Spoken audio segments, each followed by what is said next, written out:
টুনির বাড়িতে একটি জাদুর আম গাছ ছিল। সেই গাছটিতে অনেক আম ধরেছে। একদিন ওই দিকে একটি ঈগল পাখি যাচ্ছিল। যেতে যেতে সে ওই আম গাছটা দেখতে পায়। গিয়ে সে টুনিকে বলে, টুনি বন্ধু, ও টুনি বন্ধু, তুমি এই আম গাছটা আমাকে বিক্রি করে দাও, আমি তোমাকে অনেক টাকা দেব। সেটা শুনে টুনি তাকে বলে, না, আমি এই আম গাছটা বিক্রি করব না, তুমি চলে যাও এখান থেকে, আর কোনোদিনও তুমি আসবে না এখানে। আরো অনেক কিছু বলে ঈগলকে। সেটা শুনে ঈগল অনেক মন খারাপ করে বাড়ি ফিরে আসে।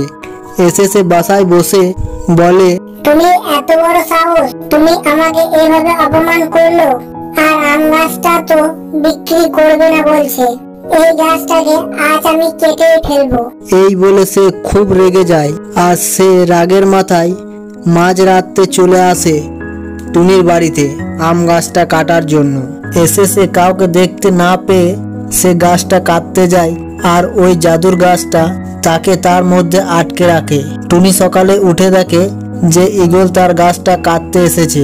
তখন সে তাড়াতাড়ি একটি লাঠি নিয়ে তাকে খুব মারে। তখন ঈগল বলে, তুমি আমাকে মেরো না, আমার ভুল হয়ে গেছে, আমায় ছেড়ে দাও, আমি এইরকম আর কোনোদিনও করব না। ঈগলের কথা শুনে টুনি তাকে ক্ষমা করে দেয় আর তাকে ছেড়ে দেয়। তখন সে ভয়ে পালায়।